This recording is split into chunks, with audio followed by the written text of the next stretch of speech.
இயேசு, ஜீசஸ் அல்லது Jesus Christ என்பவர் கிறிஸ்துவ சமயத்தின் மிக முக்கிய நபர் ஆவார்.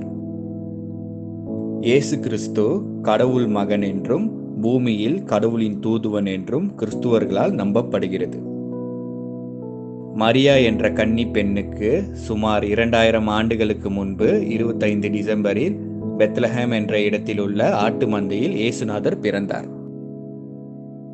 இயேசு யூத குலத்தில் பிறந்தவர் ஆவார்.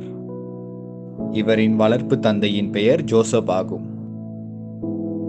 இயேசுவின் பிறப்பின் போது வானத்தில் ஒரு அதிசய விண்மீன், அதாவது நட்சத்திரம் தோன்றியது.